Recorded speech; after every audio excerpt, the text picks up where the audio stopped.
Good evening, everyone. Thank you so much for joining us. I, CA Khyati Vasani, on behalf of Women and Young Members Committee of ICAI, Members Excellence Committee of ICAI, welcome you all in the Youth Excellence Symposium 14. Youth Excellence Symposium is a Friday series of programs conducted by the Committee for Women and Young Members. It is one of the committee's initiative to not only disseminate information for members on technical updation, but also empower and inspire them to come at forefront and realize their verbal skills at public forum. Today, we are going to cover session on opportunities in internal audit for young CAs. For this, we have our first speaker, CA Sunny Gala. He's a chartered accountant for more than 6 years of experience, and he's serving in corporates for all of these years in the areas of internal audit, risk management, process and compliance reviews, control testing and development of standard operating procedures. He served for clients across all sectors, including automotive, e-commerce, manufacturing, electrical switches, FMCG, specialty chemicals, logistics, flooring, infrastructure, and real estate, as well as diamond, pharma, and retail sectors. Thank you so much, sir, for accepting our invitation and giving us an internal view into the internal audit sector. I would request now CA Sunny Gala to please start with the presentation. Thank you, Khyati, for the kind introduction. So, welcome everyone, and thank you for joining this session on this rainy Friday. I guess everyone would be so keen to join this session, and also I guess you might have after Friday plans. So I would like to thank the opportunity to the initiative taken by ICI, and it's all young committee has been prepared. So this is my women and young innovative committee, excellence committee. So I feel honored to present myself and share some of my knowledge which I have with regards to my internal audit.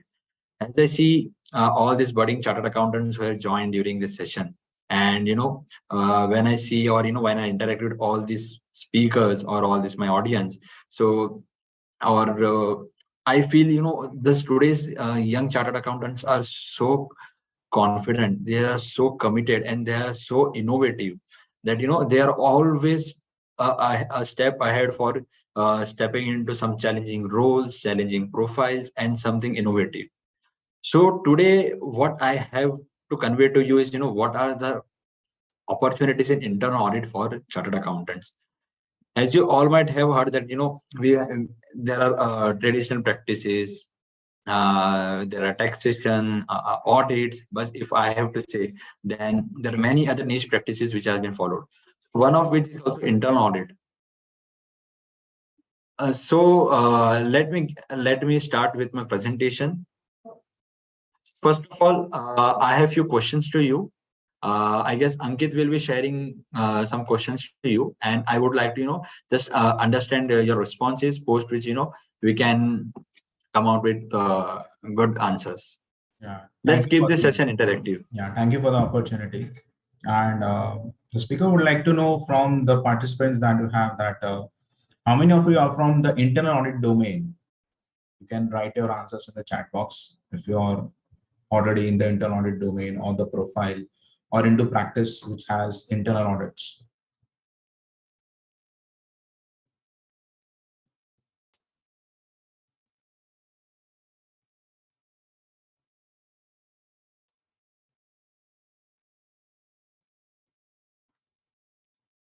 The second thing that the speaker would like to know from you guys is like, do many of you use Chat GPT?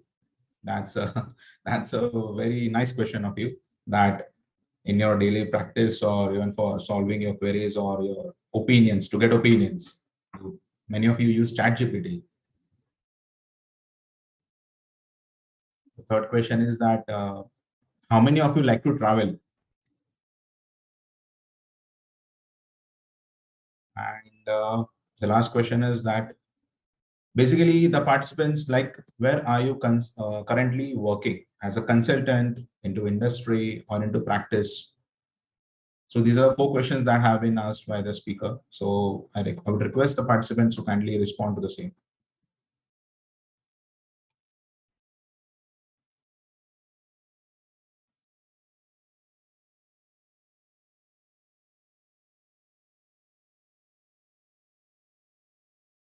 Thank you, Ankit.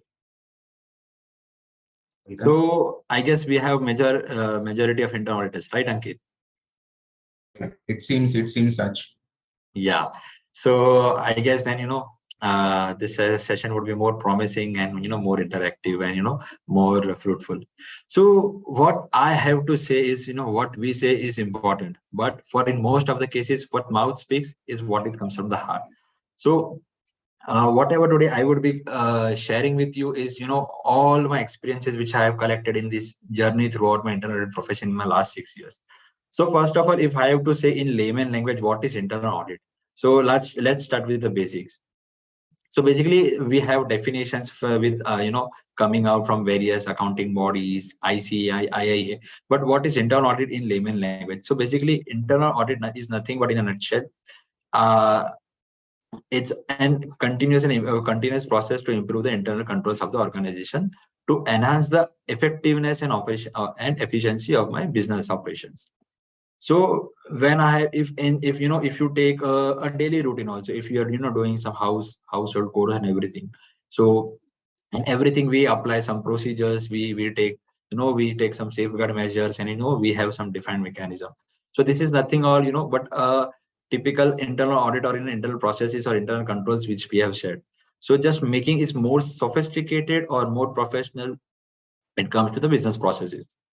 So what is the definition given by Institute of Chartered Accountants of India? I will just read it out. So, first things first.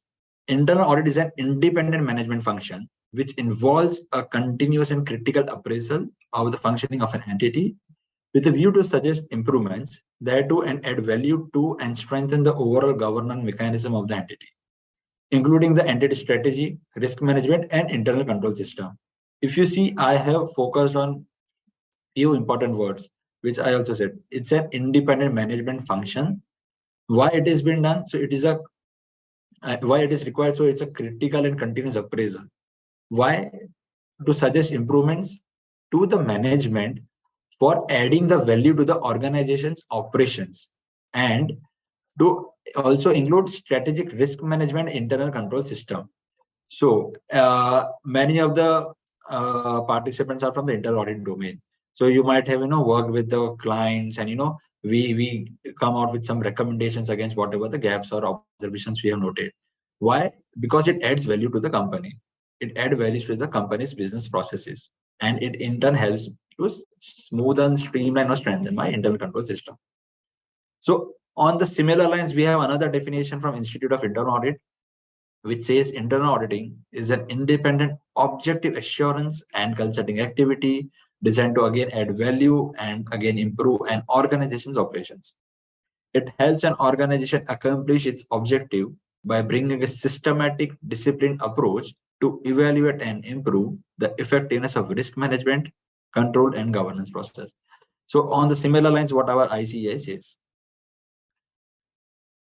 So coming to now, what are the opportunities? So when we say opportunity, so we have divided my opportunity to two parts. So either I have been working in the industry or consultancy firm, and a small asterisk mark, and those who are having practice. So yeah, they can also go for the same. So we can bifurcate into broad categories, which is industry and consultancy firm, and I guess many of you are belonging to either of the same. If I have to further bifurcate it, so it has been segregated into my financial sector or non-financial sector. When I say financial sector, it includes banking, financial services, insurance, which also includes NBFCs, mutual funds, private equity, and everything.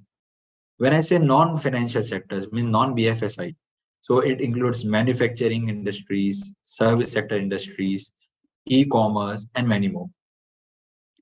But my friends, as I said earlier, the technology is evolving. The mode has been evolving. and people are going into more and more niche areas. So now it's not only about either I'm going to banking or non-banking sector. The generation is all about sector specific specialization.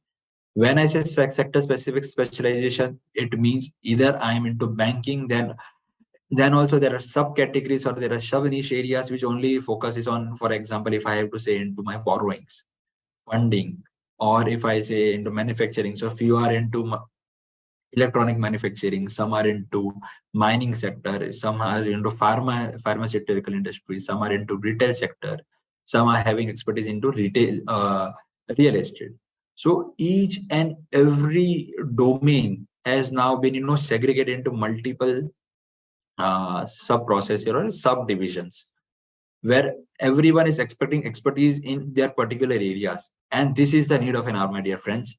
So if I believe many of them who are working with big fours are restricted to specific sector, specific specialization into the respective sectors. So now, what is the scope and avenues for internal audit? And what I will just bifurcate, what are the areas of work which are included in internal audit. If I am going into internal audit division, or I have to build my career into internal audit profession, then what are the various ways, or what are the various avenues where I can work upon?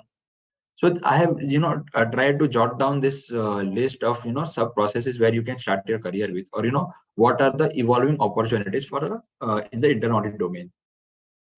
So first is business process review.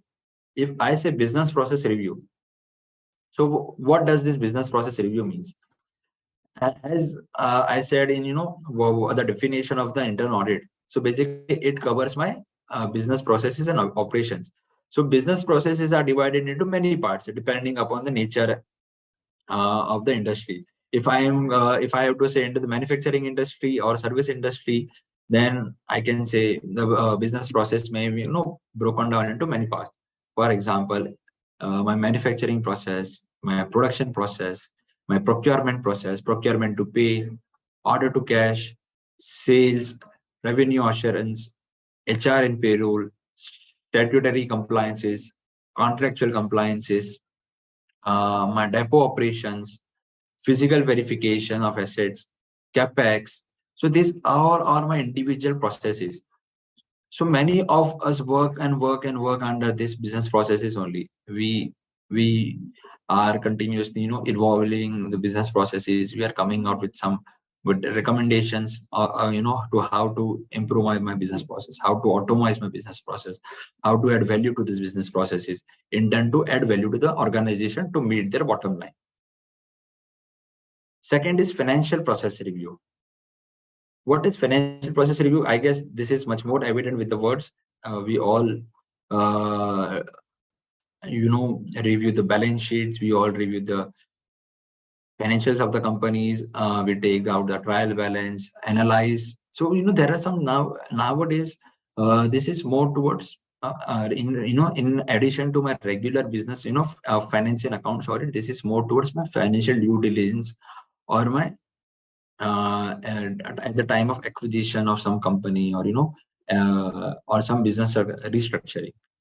The companies come out to us and they say, okay, so this is the balance sheet of so X and Y Z company, and can you help in whether what is the financial position of this company? So we internal auditors are also been given the opportunity to deep dive into this financials and help the management to identify, okay, so what is my financial position of the company which they are acquiring, or or if they want to restructure, how they can go. So we come out with some recommendations, or with some analysis which says, okay, so what is the my revenue of the company, how is my capital been planned, how is the work cash flow, my fund flow, what is the liability, or what is my asset strategy, what is my position, what is the debt equity ratio, what is my quick ratio, and everything. So this financial process reviews are also one of the emerging area which has been growing and more towards from when the financial investments or some acquisitions have been done. Management assurance services. I guess this is also one of the new aspect or new division which has been introduced, and many of the participants who are working with industry might have heard this word management assurance services. So basically, what is management assurance service and what is the scope for the internal auditors in it? So the internal audit department of the company is also known as management assurance services. So it liaisons between the management's business and strategic objectives, and to implement those objectives, to conduct the audit of all the processes, to help them to identify the underlying risk, to come out with the business optimization, to come out with business process automation, to come out with some value addition. Management assurance services also includes whistleblower complaints. It includes fraud investigation. It includes development of SOPs, streamlining of my business process, and many more.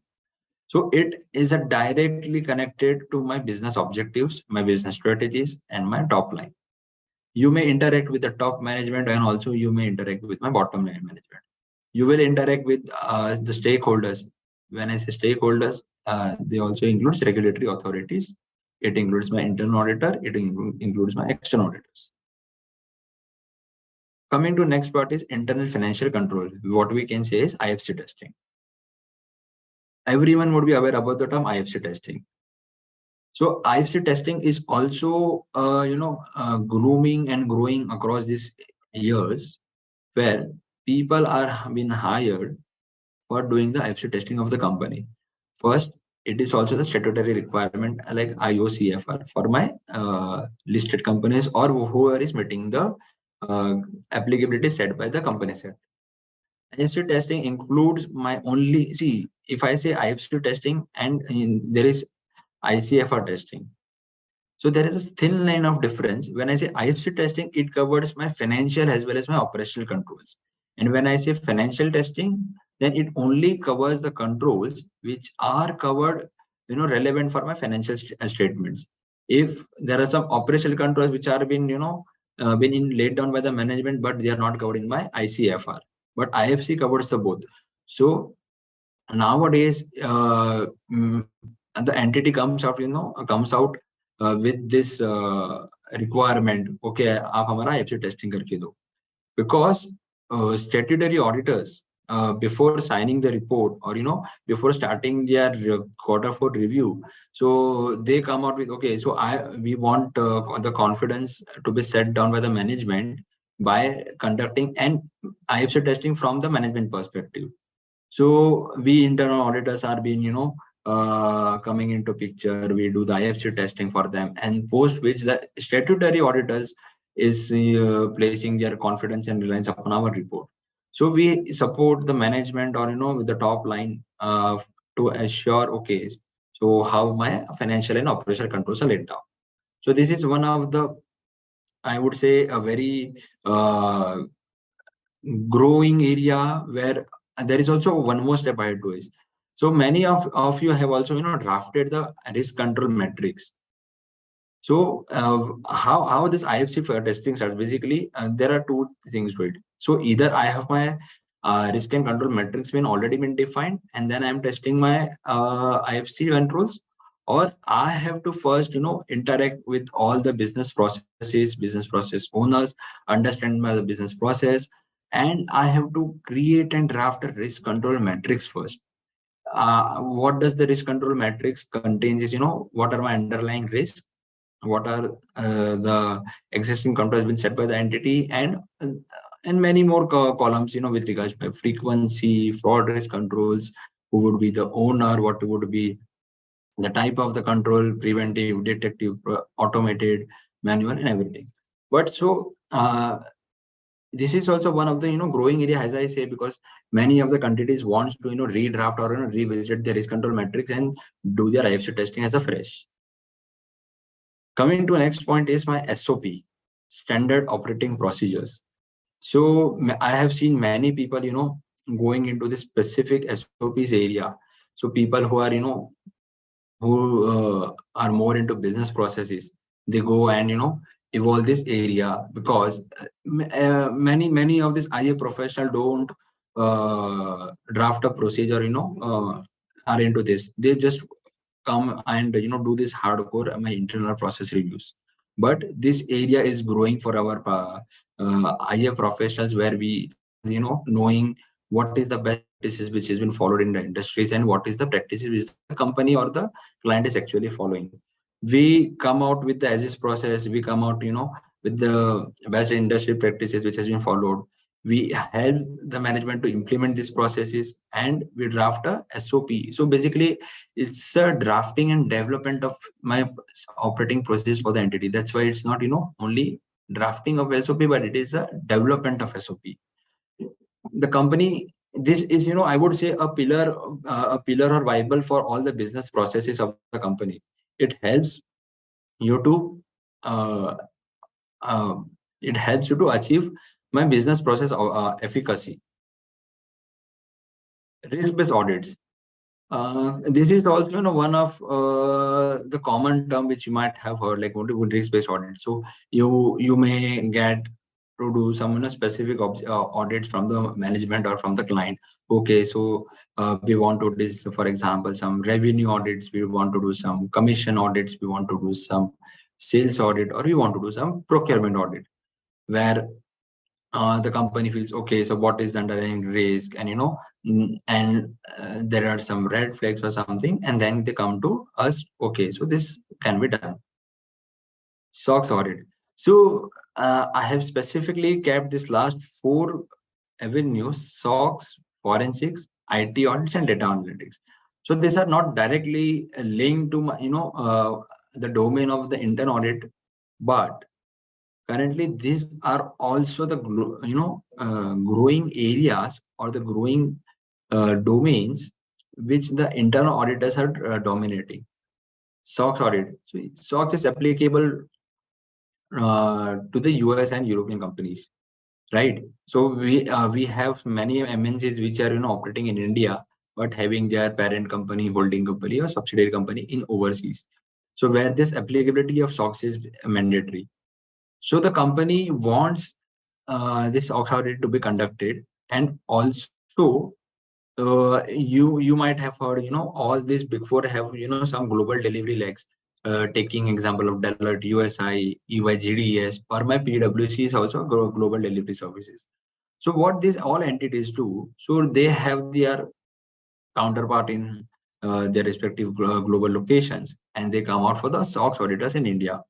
So we as an internal audit professional are already doing IFC testing.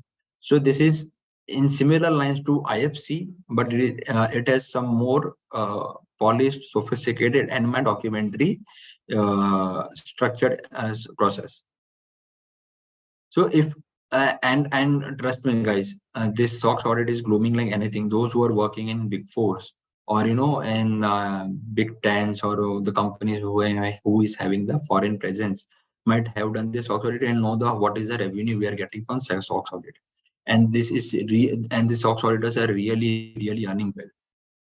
So if you think, okay, I'm comfortable with SOX audit and I want to make my career in SOX audit, then this is also the best option to do. Second thing, if I have to say, you will get an opportunity also to travel overseas in this thing.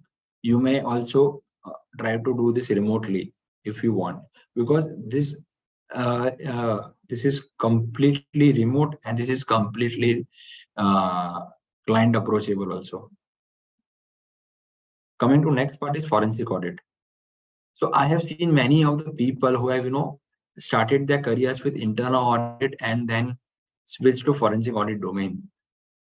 So normally forensic audit is based upon, whenever there are some whistleblowers, whether there was a red flags identified by the company or actual fraud has been happened. So this forensic audit has been undertaken. So one question you might come, okay, can I directly start my career into forensic audit, or or internal audit is required for the same? So the answer to this question is yes, you can directly start with forensic audit, but the recommendation would be you start with the internal audit. Because you will get to know about the business processes, you will get to know about where are the loopholes are, how this loopholes can be used, and what are the best practices which have been followed across the industry. You get to evolve, and you are operationally strong, you are operationally sound, and when you do the forensic audits, you have avenues to research, because forensic reviews are more than the audit. Because you might have heard there is a difference between audit and investigation. So this is more towards my investigation audits, where some actual frauds have been identified or the frauds have been occurred, and then you are trying to quantify the same, or you are trying to materialize the same. So you may start your career with internal audit and then switch to forensic audit. And forensic audit is also having a lot of scope. And given the current uh, position, in the last decades, we have seen many frauds been coming out. And the requirements of the forensic auditors have evolved like anything. IT audits.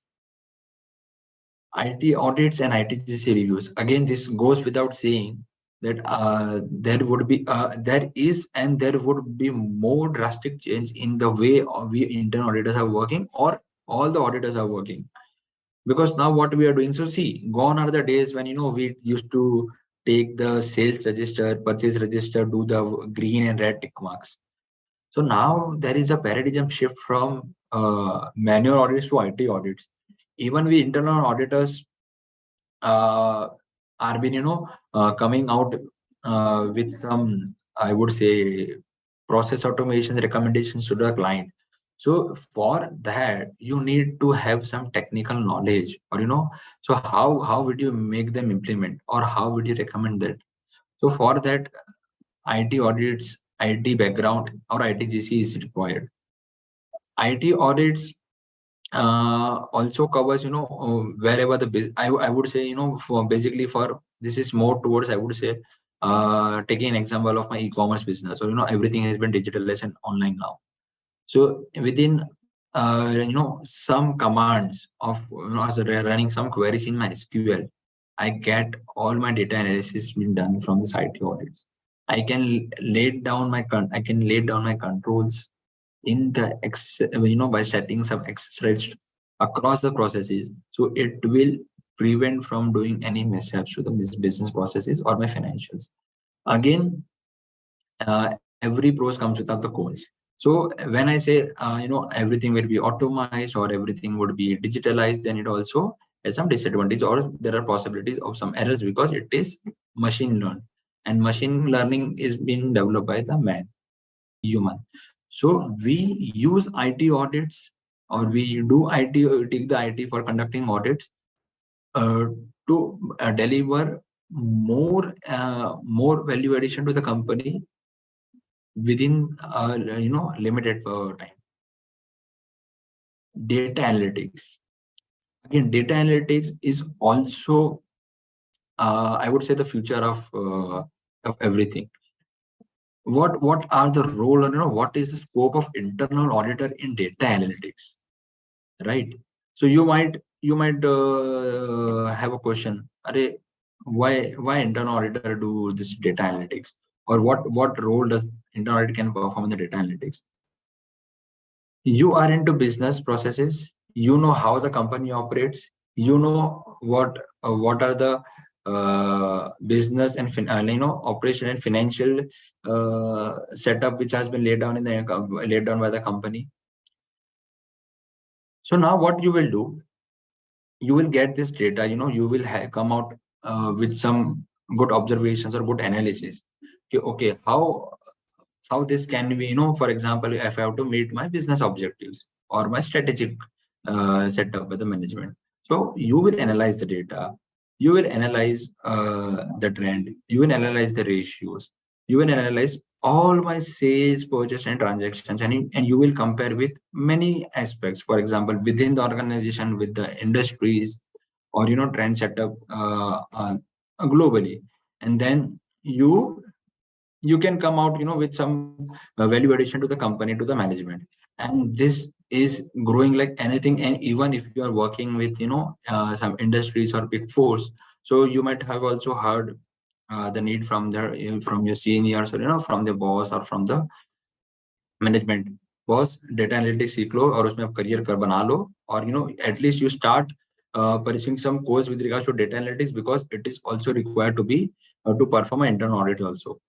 We will be covering this forensic audit, IT audits, data analytics in detail, in the upcoming slides. So what are the additional qualifications or certifications required for internal audit?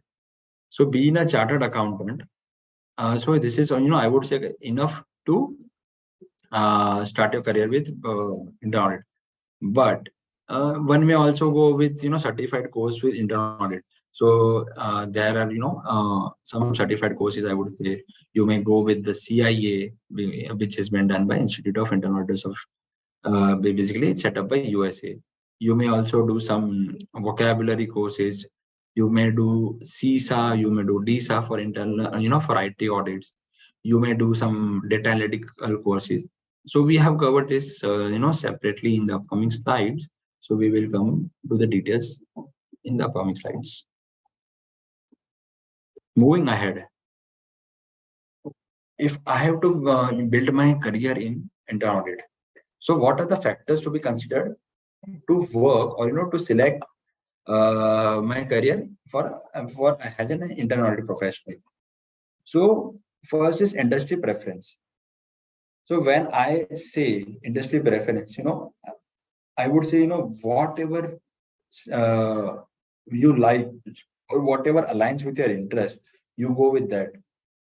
So if I say many of the people are, now tech savvy, so you may go with the technology sector, you may go with the finance, healthcare, pharmaceutical. So why will you help? Why will it help you? It will help you to, enhance your job satisfaction, and it will also provide opportunities for professional growth. Because you like it, you love it, you are following your passion, you will evolve and you will grow. So please select the industry based upon whatever your interests are aligned with, whatever you are passionate about. Organization size. Organization size also matters, for your growth. People, when we start with our articleship, you might all you most of us are always in the dilemma. अरे big four से करूँ, small proprietors firm से करूँ, या फिर और mid size से करूँ. Why?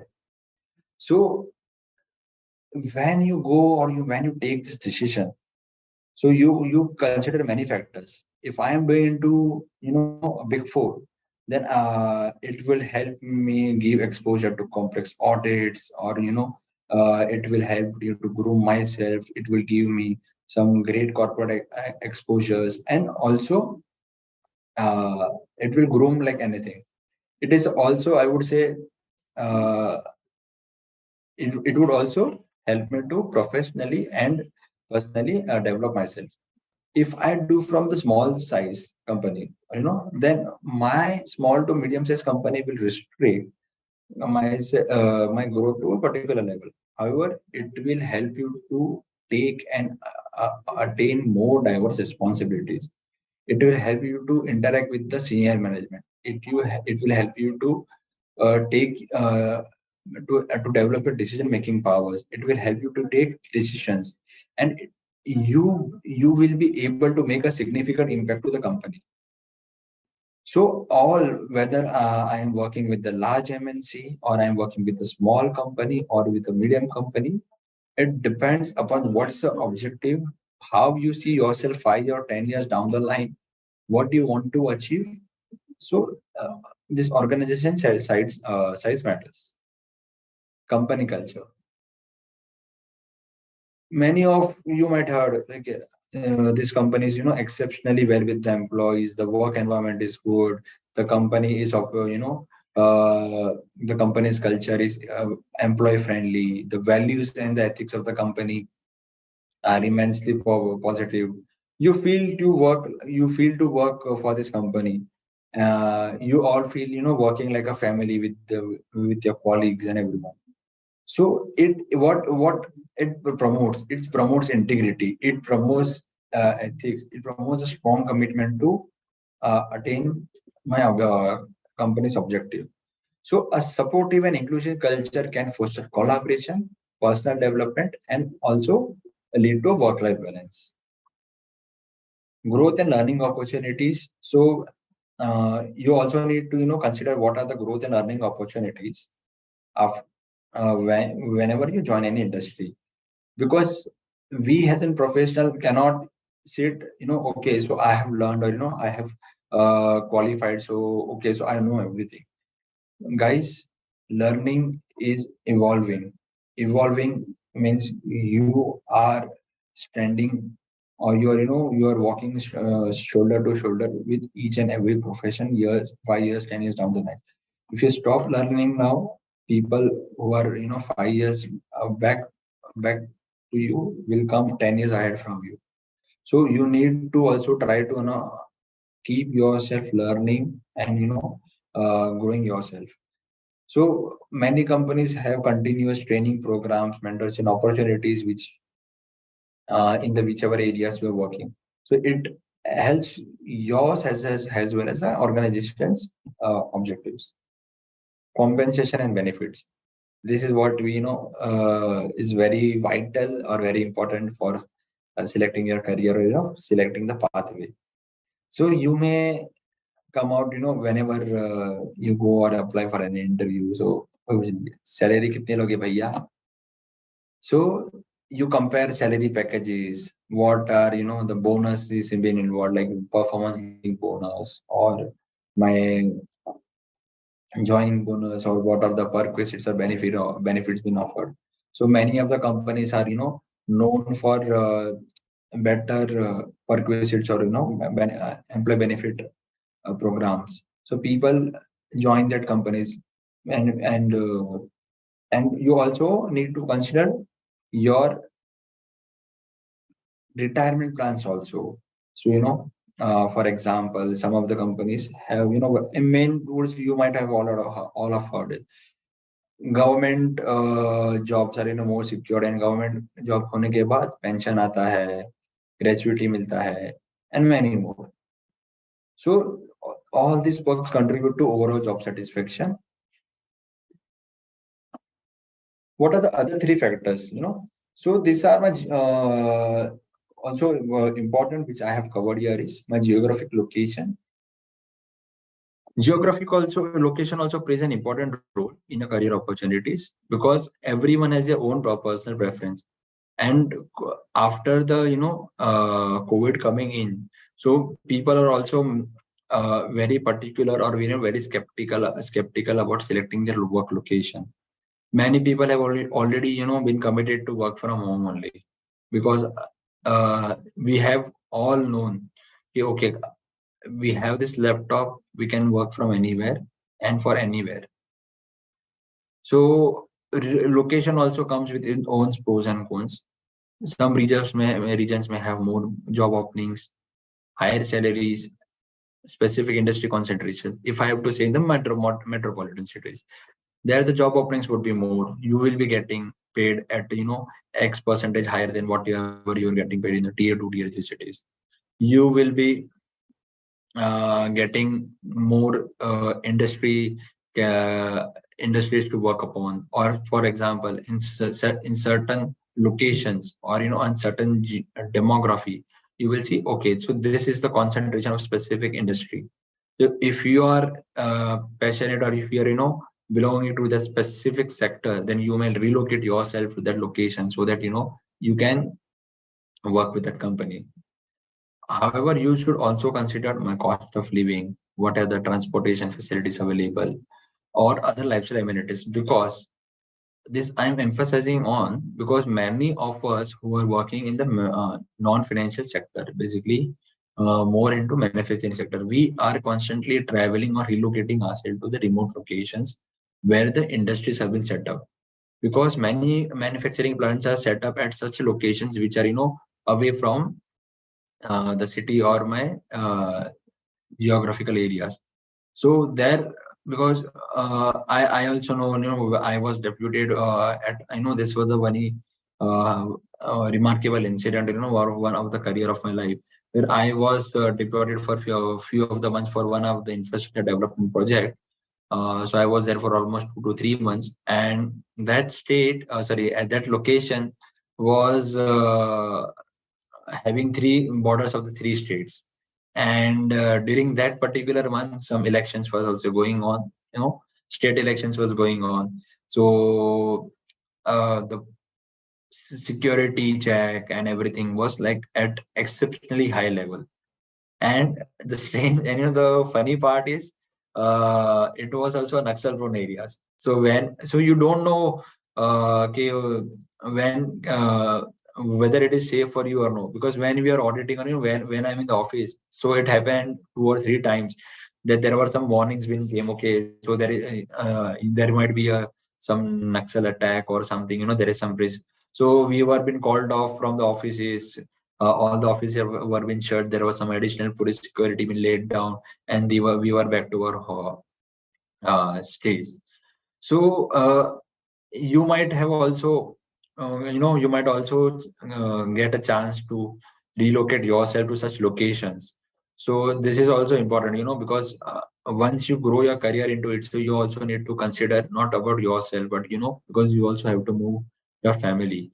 So people, whenever, because I have met some, I also encountered few people who have started their career into this, and after a later point of time, they feel, okay, so we cannot relocate our family, or this is not safe for our family, so let's switch from this domain, or let's switch to whatever best we can get. So if we are sitting today, and if we are in a position to plan ourselves, okay, so because we know what is my career advancement or career progression from here, so this will help to take that decision or make that decision at this point of time. Okay, so what I want in the future, and accordingly you may consider my geographic location or my demographic. Reputation and career advancement. So whenever you join someone, then what you always look is how renowned, or what is the reputation of the respective company, or of the employer. Then then you look for organization known for their commitment, how my career can be advanced to that. Because at the end of the day, we all want to head that respective division or whatever domain we are working for, and that's the I would say ultimate objective of our careers. So also consider whatever the reputation, career advancement, or of wherever you are joining. Work-life balance. So this is the need of the hour. So everyone wants to maintain a balance between their professional and personal life. After COVID coming in, so people have started, flexible working. Many of you are working from, attending the seminar from home. Some might be, attending any seminar from some mountains. Some would be at Rishikesh, some would be at office, and many more. So what is important, what the eyes are open today are, work-life balance.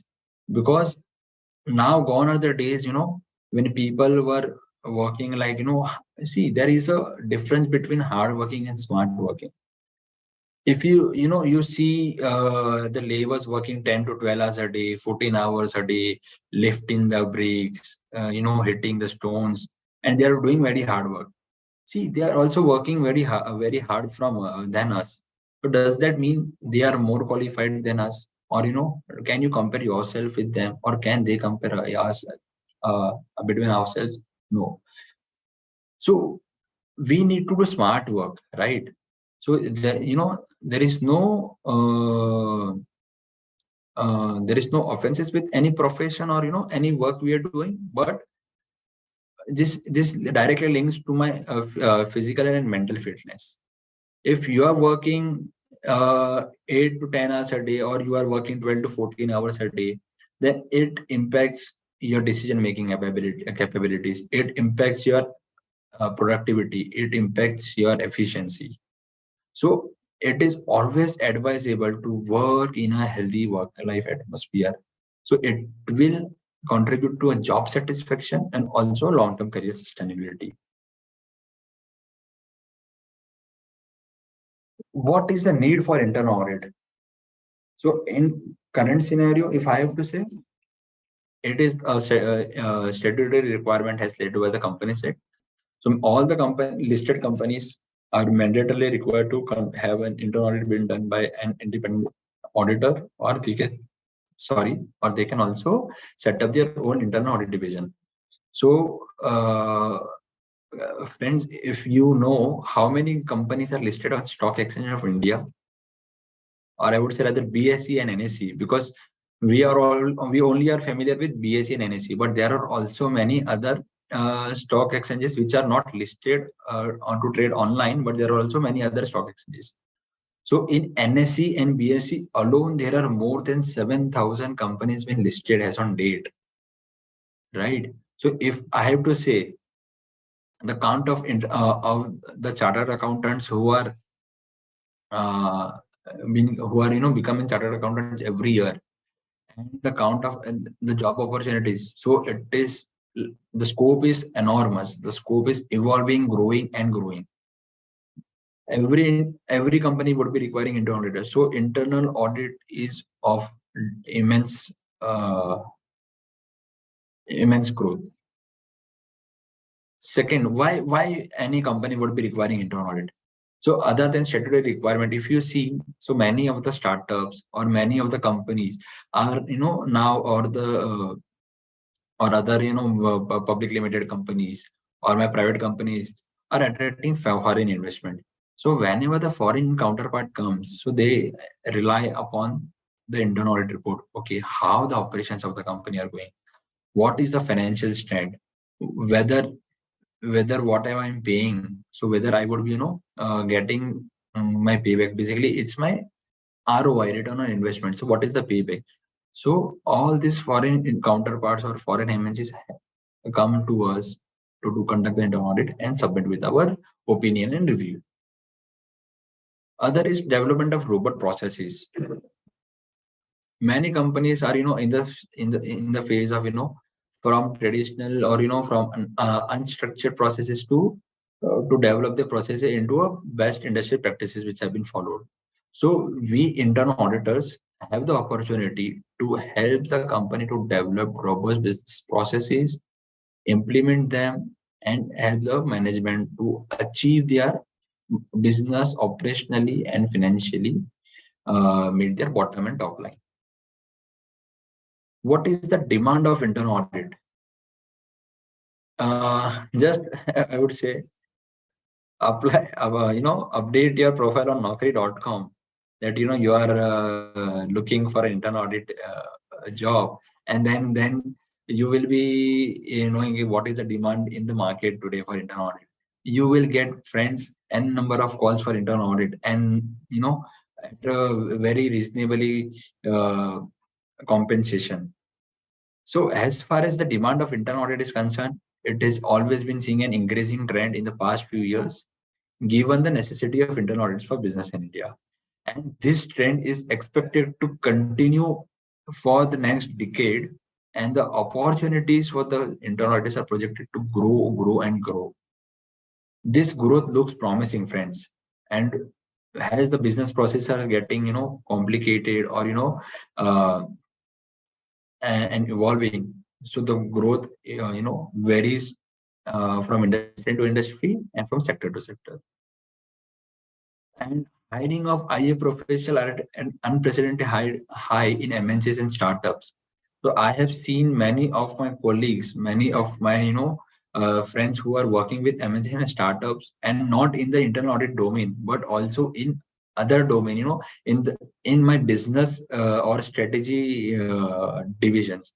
So internal auditors are I would say are spread across this finance and business operations.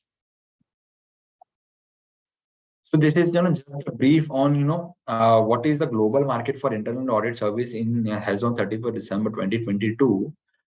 This is a survey which has been covered by research and markets. So they are leading in this market. It's a recent market research across the globe.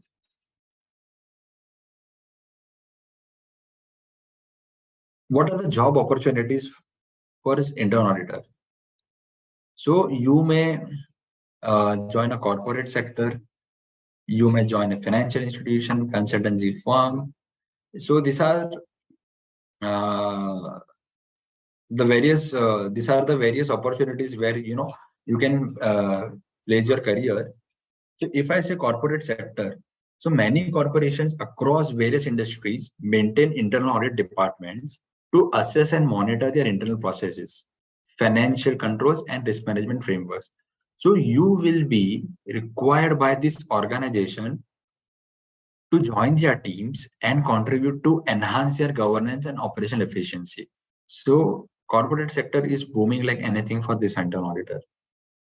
Financial institutions, as I say, BFSI, banks, insurance companies, and other financial institutions require robust internal control and robust internal audit functions to comply with regulatory requirements. So those who are working with banking sector might have heard that there are multiple regulatory requirements being laid out by RBI or some or for by SEBI, NRD, and everyone. So for this, so this has been catered by the concurrent audits too, right? So these are the regulatory requirements which needs to be audited and complied and maintain the integrity of their operation. So for which the need for these internal auditors are high, and we play a crucial role in assessing the financial risk and by conducting an auditing and ensuring that we meet these compliance requirements. Consulting firms. Consulting firms often have specialized internal audit divisions which offer services to clients across divisions and industries. Joining a consulting firm allows internal auditor to gain exposure to a wide range of organizations and work on diverse audit projects. This will also provide valuable experience and broadens one's skill set. Government and public sector. So what is the scope of internal auditors in the government and public sector? So government agencies and public sector organizations also employ internal auditors to evaluate the effectiveness of public programs, identify potential fraud and waste, and enhance accountability and transparency. You might all be having some question mark. Okay, so whether this is possible or which has been done. So I guess this should not be recorded, but everyone has a question on integrity of the government, or rather I would say the people who are chairing this government. So सबको सब वही बोलेंगे fraud होता है, सबको ये मतलब अंदर under the table many things going on, but no, my friends, in many public sector organizations or my government offices or government divisions, we have come seen transformation. We have seen transparency. Taking an example of the toll booth, earlier it used to happen whenever we go to some toll plaza, we need to pay cash and we don't know whether how this has been accounted. But now if you see, the process has been automated through FASTag.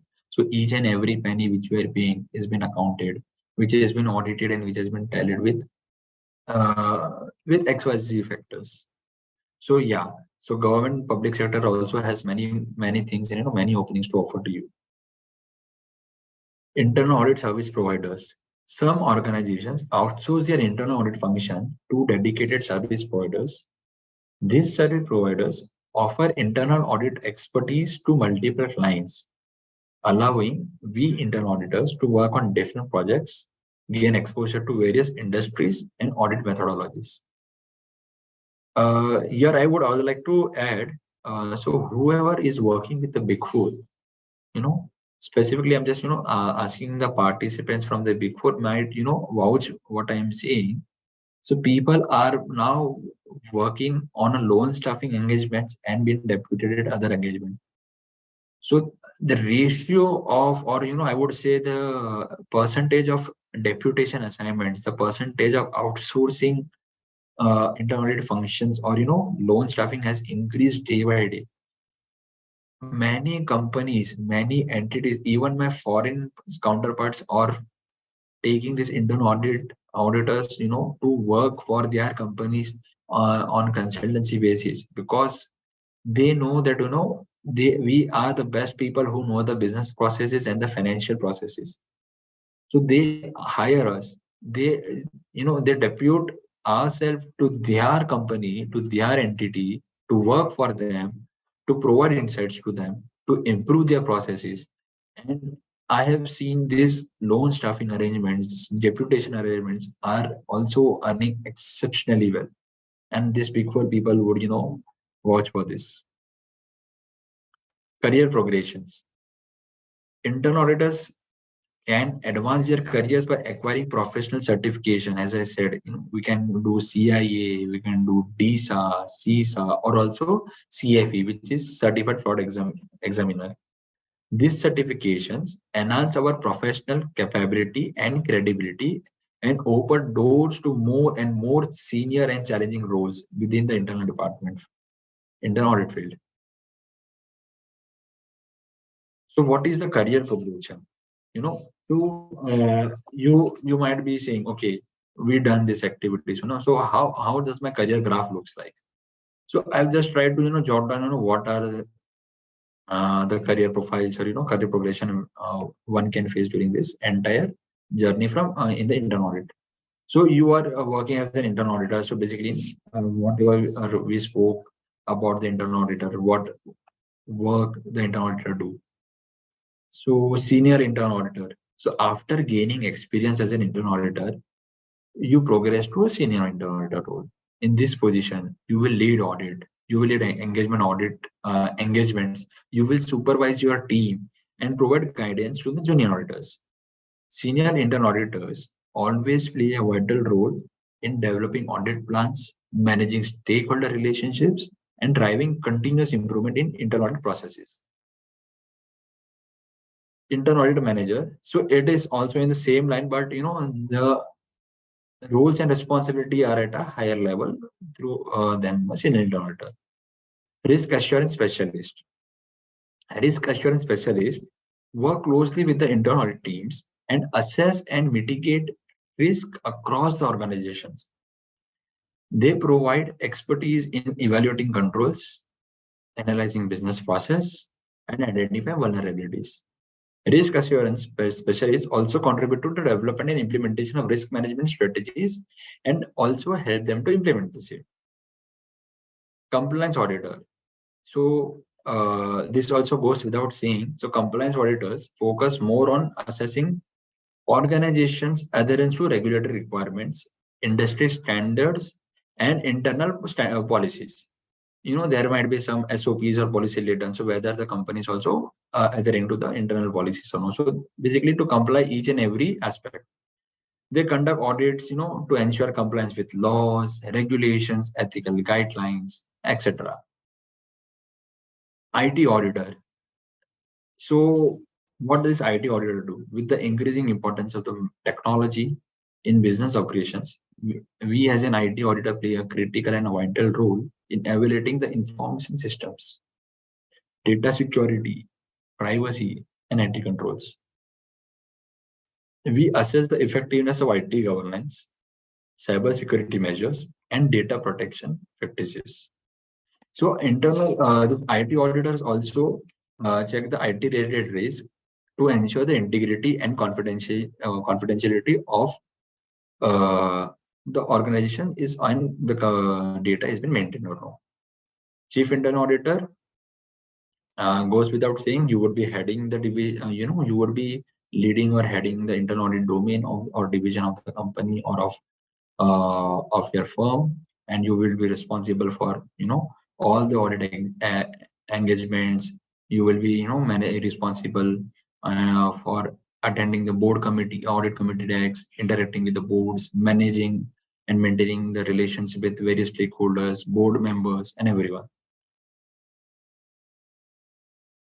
directors and CXO. So you might heard, have been okay. See, we all know, okay, we can be this all like auditor, senior auditor, IT auditor, chief internal auditor. But can the internal auditor be a director, or can the internal auditor be a CXO?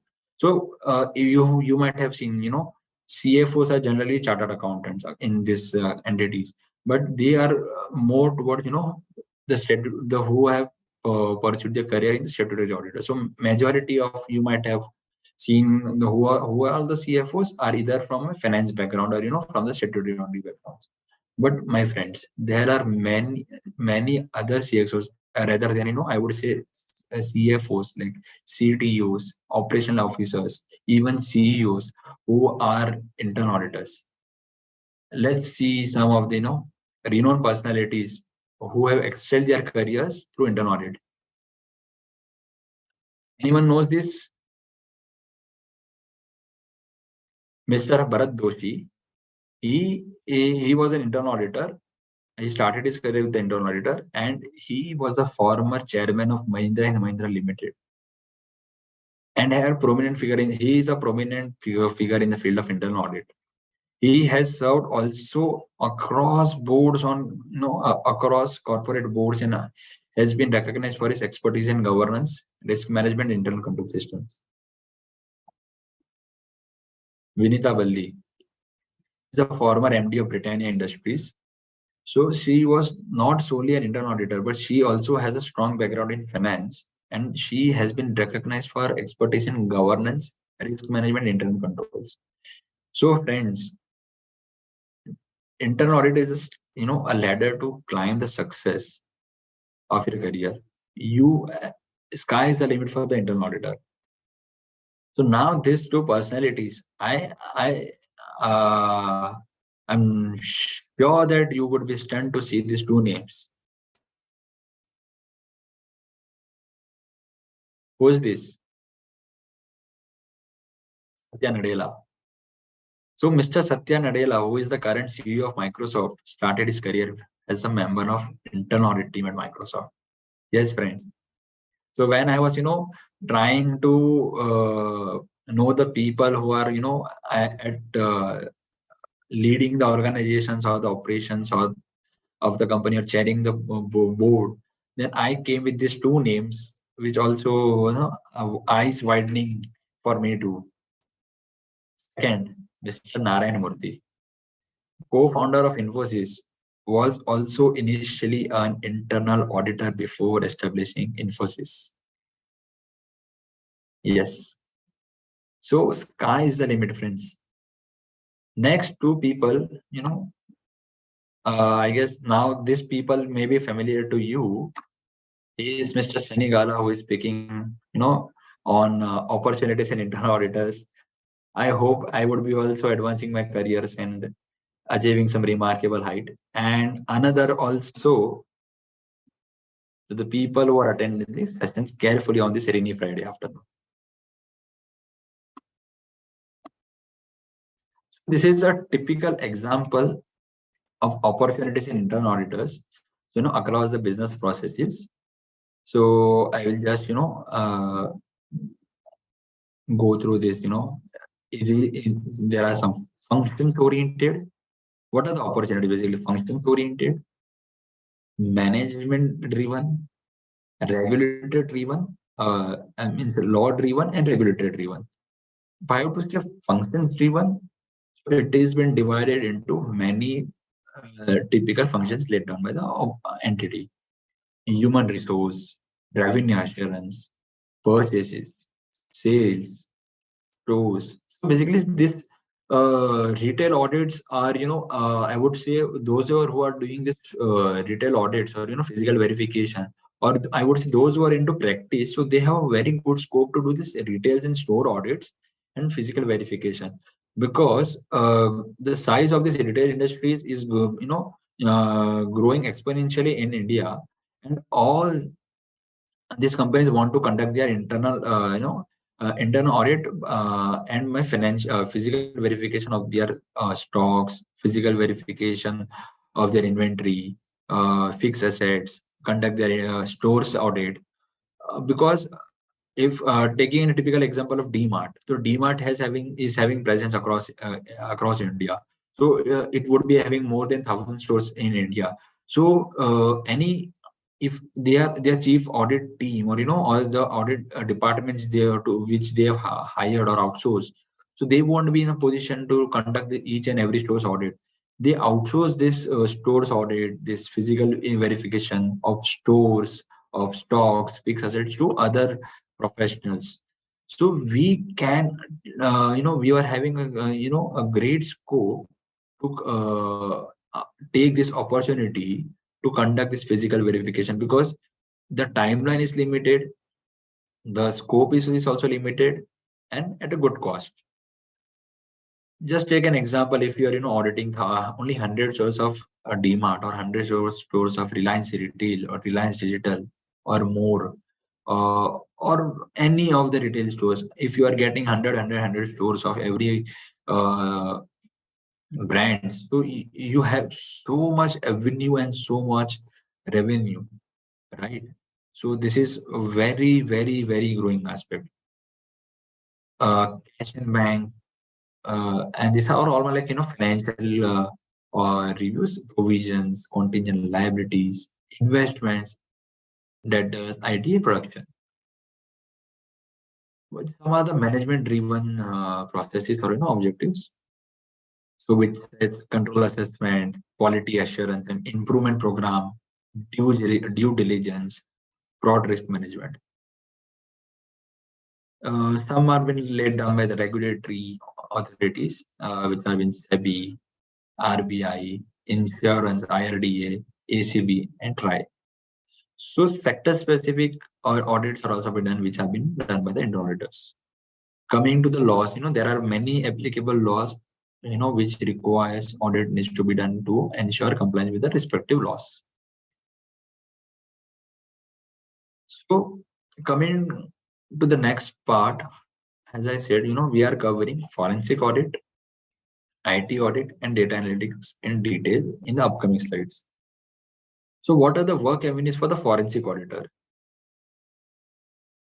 So forensic auditors work across this, have avenues across this, laid down perspective. Forensic technological solutions, forensic, that is, forensic digital forensic investigation, forensic data analytics, then criminal and financial investigations for employee theft, securities fraud, falsification of financial statement, identify theft or insurance fraud.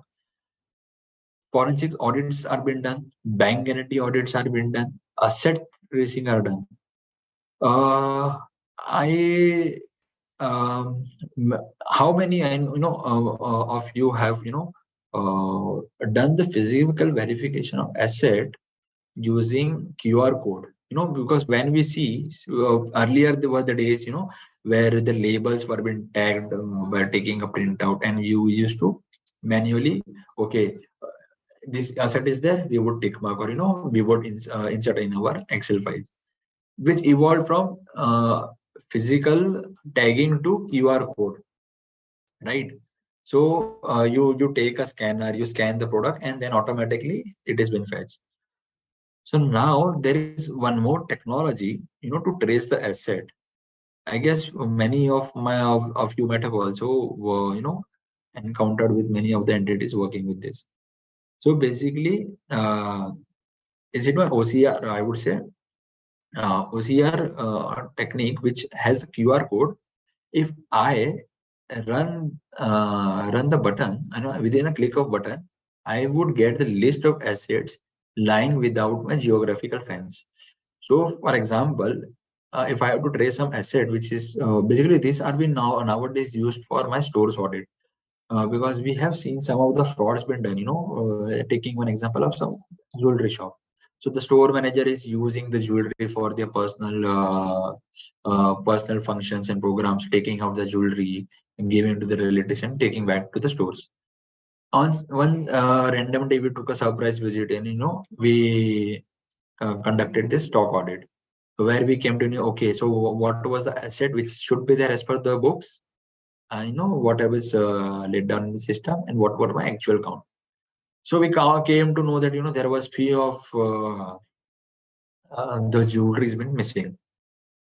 So then it was been, note, अरे वो मेरे घर वाले की शादी थी तो उसको मेरे चाचा भतीजे को दे के रखा था.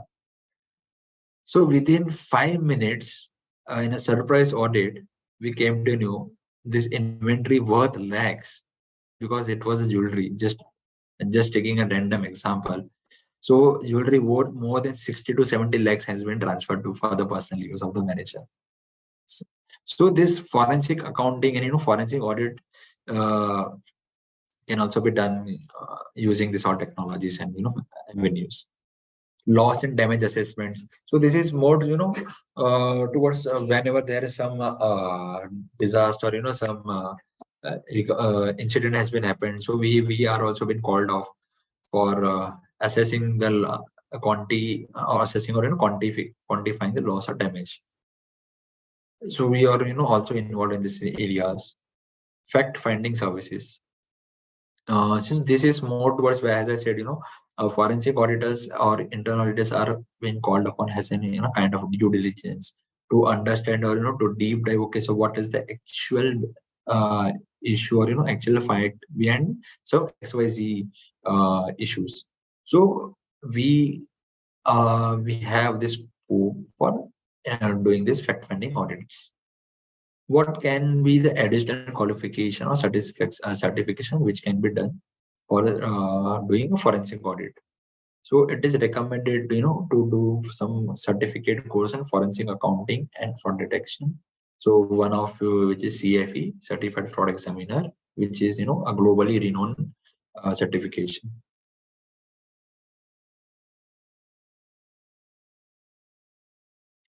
Cyber security and IT risk management. Friends, I am emphasizing on cyber security and IT audits during the sessions. And trust me, IT is the future. IT audits is the future. Nowadays, whoever are working in this internal domain have changed, the perception and the way of working from traditional tick marking to Excel to data analytical tools and to many more applications, which says SQL or many other modes. Within a click of button or within click of a command, you will come with quality and quantitative outputs, which you might have not even done throughout the year if you have done it manually. So what is this IT audit? So, how does we can enhance or, make our scope or opportunity in this domain. So we are also having a scope for developing and implementing cybersecurity strategies. We do vulnerability assessments. When I say vulnerability assessment, basically, is my identifying the risk, underlying IT risks, and coming out with the solutions. Basically, when I say the solutions, it would be applying logics or interfaces to make this vulnerability less. IT infrastructure budgeting and planning. Yes, so we are also been involved in the development of IT infrastructure and planning. What can be budgeted and how much can be spent upon it. Because at the end of the day, workflow or working capital needs to be managed. IT strategic consulting. The level of automation is directly linked to the growth and future of the company. If I have been following, if the company has been following traditional practice or manual practices, it will never ever achieve the growth which the competitor or other partners in the industry are achieving using automated business processes. So every company at nowadays are asking for the solution. How can we automate the processes? How can we automate our way of work? What avenues can be done? What IT strategy can be done or can be implemented to reduce my work, to give quality outputs and to reduce the probability of errors and omissions. So we as an IA professionals come with IT strategy consulting, IT risk management advisory. So this is in line with my vulnerability assessment. We come with what are the underlying risks across the business applications, business processes, uh, which are been automated, or which are system linked with my system. What are the additional qualifications or certifications which can be uh, obtained for becoming an IT auditor? So we have this three, qualification certification. One is DISA, everyone is known to this course. Second is CISA, which also I'm emphasizing, and this is of immense value. It is a global recognized course. If you are doing a CISA, you can do IT audit of any company, and the scope of this degree is like enormous. People nowadays, if if you're working with Big Four or you are working with any industry, so people will ask, are you an IT auditor? Have you done CISA? If you have done CISA, or if you have conducted some system audits or IT audits, the first preference will be given to you. Yes, because I have met some employers in the last 6 to 9 months who are only looking for IT auditors, and they want to change the dimension of work which was been done earlier and now. Other is there some certificate courses on cybersecurity. So one more part which is I would like to cover here is which is a part of cybersecurity is GRC, global global regulatory compliances. So there was some data privacy frauds which have been occurred a few years back in the European countries. So the European nations come out with some GRC norms. So every company, or any company who is having their digital presence, or who is interacting with any of the European companies, or having parent company, subsidiary company, associate company, their data should be protected, their data should be maintained, and the integrity of the data, integrity of my confidential information should not be compromised. So the GRC is also evolving. uh, the regulation is very strict about it. The people are also very strict about it, and many companies also do their GRC reviews, data protection reviews, and GDPR reviews. Data analysis. So data analytics, as I said, so this is also the future. So many people are also growing and pursuing their careers in data analytics. So what is the scope of internal auditors in data analytics? As we are into operation, as we are into operations, we know what are the practical challenges and what are the practical challenges which have been faced by the company. We as in a business process reviews come out with some analytics. Okay, so taking a typical example of procurement, if I have to say, if I am procuring some X amount of material at X rate, so we as an internal auditor compare these rates, like what was being procured at what rate. We come out, okay, so for example, I have procured this pen for 10 rupees at X date, 12 rupees at Y date, and 15 rupees at Z date. So this would help to compare the prices of procurement from of the similar price from a similar vendor or multiple vendors at multiple dates. So it gives a room of rooms of improvement to save my expenses. Basically, it's my cost reduction. So where we can come up with the solution. Okay, so if I have the right to or opportunity to buy at 10 rupees, then why I'm buying at 15 rupees? It's my additional outflow of 5 rupees which can be saved. So this with this analytical tools within a single command, we can help to analyze multiple data, to help compare multiple data, come with the many saving opportunities with regards to my fund outflow, how we can analyze, we can set up or design some data models and analyze the trends of sales, of my procurement, and many more. And we can use this data to help to achieve the objectives led by objective and strategy led by the management. These data analytical tools also change the dimension of presenting the data. If uh, if I have to present some of the information to you in a typical word format, or in my stating or mentioning paragraphs and paragraphs, and if I present to you with some analytical or some creative dashboard, then what would be fascinating to you, or what would be a user friendly approach to you? So obviously this creative dashboards. So using this data analytical tools, we can design data models and dashboards and reports in a very user-friendly and creative manner to make the opponent read and interpret the data. Financial analysis. So yes, the way of financial analysis using this data analytics can change the dimension from whatever we are doing from traditional practices. Data management.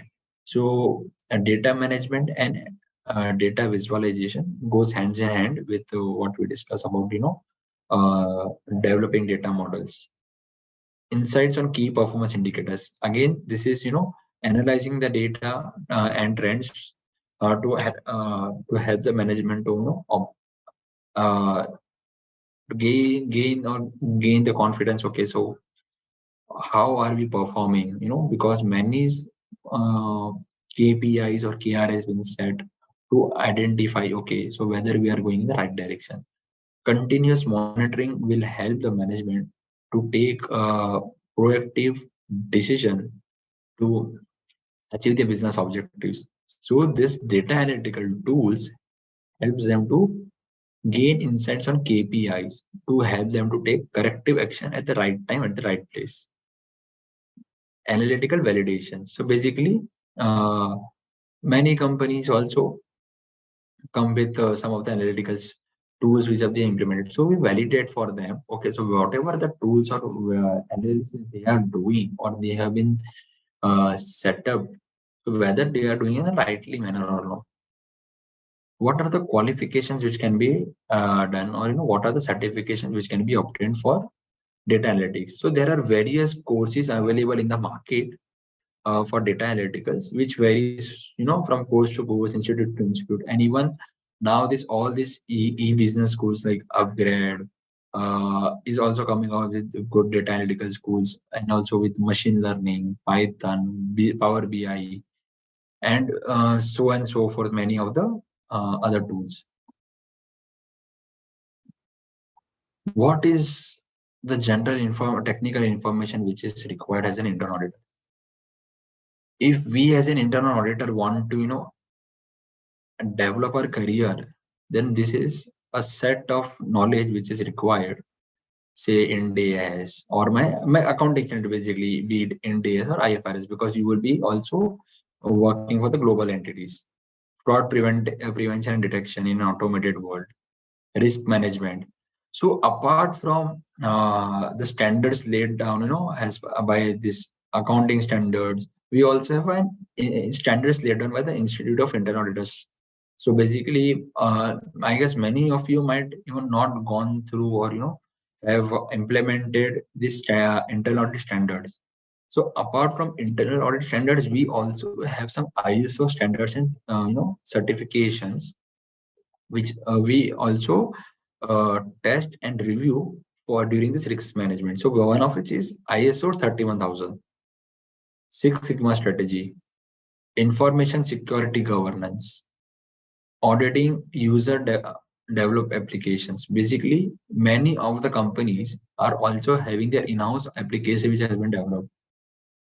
Saying an example, you might all have gone through this various retail counters. So they have POS. So this POS is integrated with their many of their in-house applications. Basically, whatever the data is being inputted into my POS when you punch, whatever the product you purchase. So they scan the barcode, and the entry has been recorded in the POS. This POS is integrated with very varied in applications. So we also should have a sound knowledge of whatever the in-house or user developed applications the entity is following. Continuous auditing. So it goes without saying that we are already following this continuous auditing approach, and we are always, if one audit is been complete or about to complete, we have second audit been done. So we continuous auditing is also required for all the business processes. XBLR, basically my extensible business reporting language. This is enabled with some macros. Fraud risk management, again, a key aspect to forensic audit reviews. Managing and auditing privacy risk. This is going in line with my GDPR norms. Reporting to controls at a service organization, and whistleblower provisions. So whistleblower provisions, I would like to emphasize more upon it. So nowadays, we as an internal auditors are also involved in whistleblower complaints which are been received by the industry, by the company. For example, if some every company is required to have this whistleblower committee. So wherever there are some red flags been indicated, or there are some complaints by the employees, so which is there is a defined mechanism, either some emails or some messages they have to inform, so whatever is going wrong. So whenever this complaint has been received, so nowadays I have seen specifically the big fours are into this, and some of the companies having expertise, individuals having expertise into this are also involved in this. So the companies hire them to understand these complaints, review the complaint, and audit this. Basically, it's an investigation audit where you would be validating the facts, you will be interviewing and investigating the persons, you will be very investigating the whatever the complaint, or the universes. For example, if there is a complaint with regards to some department, okay, some fraud has been done, or some unethical practices been followed. So we would be interacting with these professionals, we would be investigating them, we would be interviewing them, try to understand their position, try to understand their stands, and then we will be quantifying that the materiality of the fraud, or whatever the issue is. So whistleblower complaints and provisions are also been enormously increased, because I have seen in last few years, so many of these companies are not doing this by itself, but they are hiring we the internal auditors to look after the whistleblowing complaints.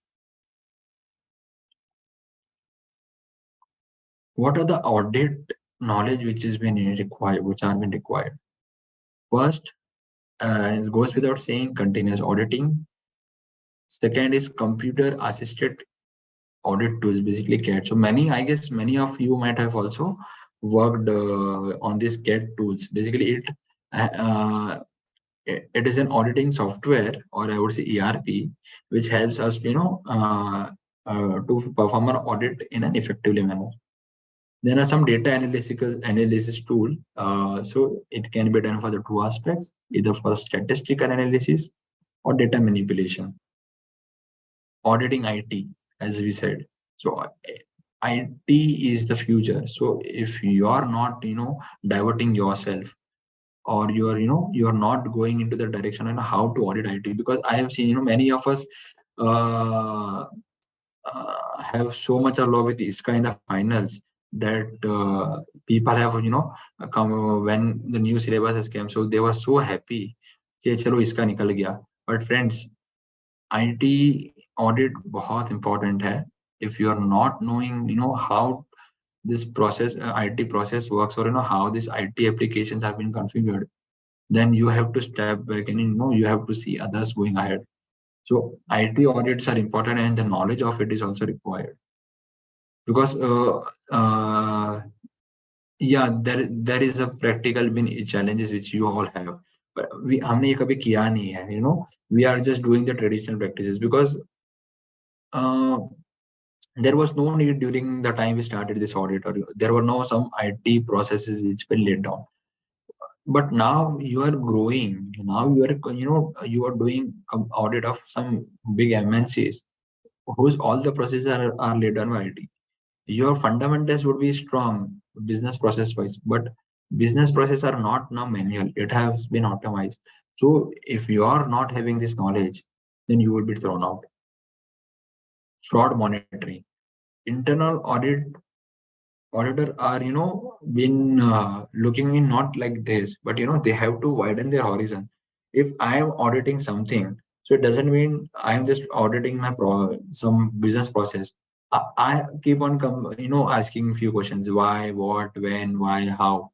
So ये क्यों हो रहा है, कैसे हो रहा है, कब होना चाहिए था. So then it gives you a red flag. So it is the basically it gives you an indication if something is going wrong. You might sense, okay, कुछ तो गड़बड़ है, दया दया को बुलाओ. तो वो फ्रॉड मॉनिटरिंग का भी एक एस्पेक्ट इसमें आ जाता है. So I would say that's why I am focusing, when I say do internal audit first, and if you can advance your career to fraud audit, fraud forensic audit, because internal audit gives you a leeway to this fraud monitoring. Statistical based sampling, because what we do, we take any random sampling, but at times we need to understand the data. We need to divide into multiple stratums, and then we need to use we do sampling based on this data available. So it helps the probability to identify the samples which are prone to higher risk, because we have the standards or SOP been laid down to select the samples. For example, if IFC and IA, so both have some sample guidelines laid down by the institute. So what is the samples that needs to be selected, how it needs to be selected, and everything. Quality assurance and improvement program and ongoing reviews. These are the standards which are laid by the IIA. Marketing internal audit internally. Fraud. So it's again into two parts: fraud detection and investigation, and fraud risk assessment. And the main part, report writing. Many of us are having this excellent quality of auditing. We know what went wrong, how it went wrong. We have all our nextures and workings ready, which will quantify कि कहाँ पे क्या गलत हुआ है. But when it comes to report writing, we as a professional at times are not able to convey what we want to convey, right? So whenever I have to write a report, I have to draft a report, I feel यार ये नहीं होगा मुझसे, और we give to someone else, or or normally this audit manager or the engagement manager drafts a report. But no, friends, start writing or drafting the report. The key way to write a report is to read the report. Read the report, read newspapers. You will develop a skill how to write a report, because this report is directly on or referred by the management, also by the BODs, MDs, CEOs. And these forensic audit reports are, submitted as a proof of evidence in the court of law whenever there is some fraud that been happened. Taking any example, if I have to say the Nirav Modi case or Vijay Mallya fraud case. So internal auditors report are not only to submit to the bankers, but it is been submitted to this also. If the matter is with the High Court or Supreme Court, it has been submitted to the respective courts, because each and every wording which has been mentioned is been interpreted. So report writing itself is a skill, and if you are mastering the skill, then you are on top of it.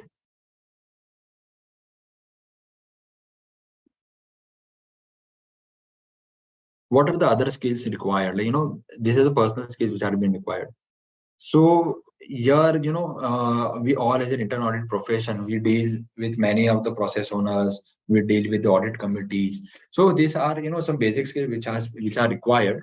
So dealing with confrontation, our presentation and communication skills, negotiation skills, leadership skills, networking, is very important, because when you grow or advance to the career, you cannot work on same client again, because you also you need to acquire more clients, right? So when it will be possible, when you know people outside, when you develop contacts outside. Keen eye for details. Internal audit, if you have to do or you have to advance your career, you cannot just ऊपर से newspaper reading करके आप data analyze करो. No, you need to have a keen eye for detail. You need to attend meetings. At times it's a high pressure meetings, because whenever there are some serious you know loopholes or serious gaps, the atmosphere is the atmosphere is hot at every direction, because you need to present your point, stakeholder will present their point from their point of view, the management will present their point from point of view. Then you need to have an ability to attend these high pressure meetings, to keep your calm, to convey your message, to present your point, to prove your point, and to make your point accepted. Strategic thinking goes without saying. Internal auditor or being in any profession, we need to have a strategic thinking. We should keep a questioning mind. We should be skeptical from each and every process. Time management. Time management is crucial, because we also have due dates. We have audit committee present, audit committees or board meetings, which are being done quarterly for the listed companies and also for my unlisted public companies. So we need to ensure that we deliver whatever is being requested from us in a timely manner with quality and value addition. Developing audit committee relationships, developing board committee relationship. These are very, very, very important at a high level. Once you attain, when you are a senior manager or you are a director at some big four, or you are a chief internal auditor, then you need to develop contacts and relationship with the audit committee and other board committee members, which is a very vital role. And leadership, yes, because you need to lead your team, you need to review the team, you need to impart knowledge to your other colleagues. So this is also very required. So this is what I have for you to convey as an internal audit professions. Now, as I say, dimensions is changing. People are changing their methodology. So how do we develop our skills? We already have some skills, but how can we develop, or what we need to be developed? So if you see, these are the skills which are having, plus we need to add these skills to achieve whatever we want.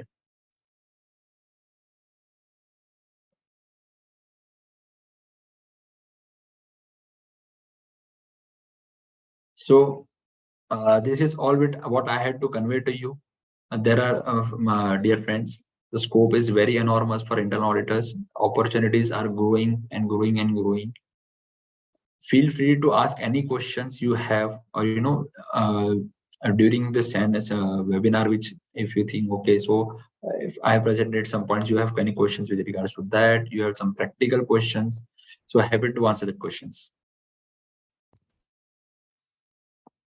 Yeah, thank you, Sunny. It was very informative and elaborate to understand how after becoming CA, we have opportunities also in the internal audit sector and various sectors as highlighted by you.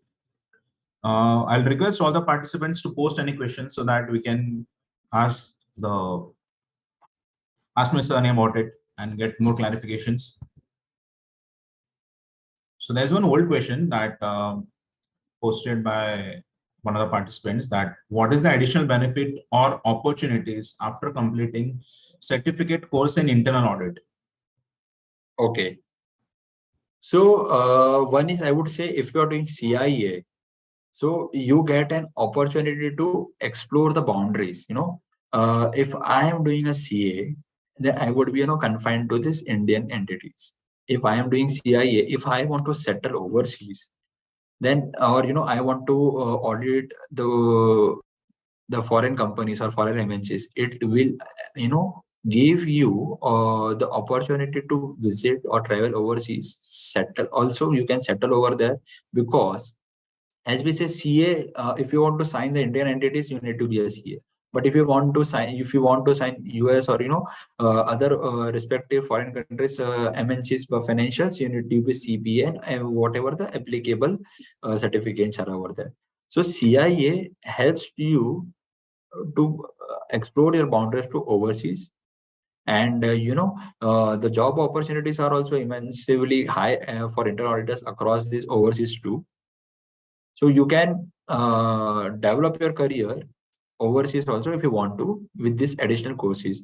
And also this is always, add-on is always preferable, because it adds weight to your knowledge, and adds weight to your career, because you will learn more, you will earn more. Simple thing. And one more question, maybe for the office bearers, that whether they can get this PPT on email, the participants can get this PowerPoint presentation on email. Happy to share this presentation. If this question has been come, hopefully, this would be very insightful to the presenters or OBCs. So yeah, happy to share the presentation. We still have around 2-3 minutes. We can take more questions. If any participants wants to clarify the doubts, they can post the questions.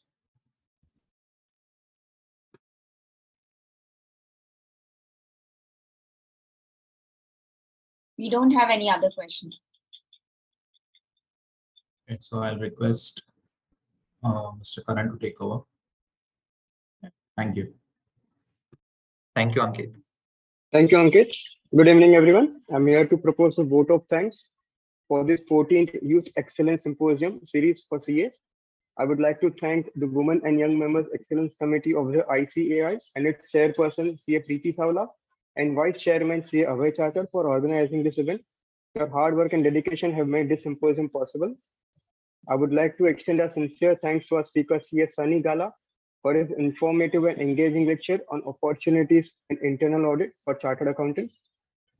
CA Sunny Gala's presentation provided us with a comprehensive overview of this topic.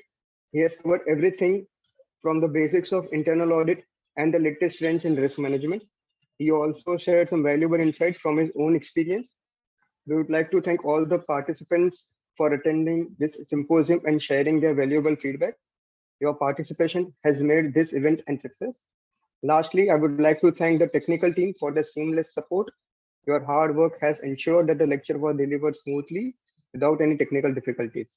Thank you, everyone.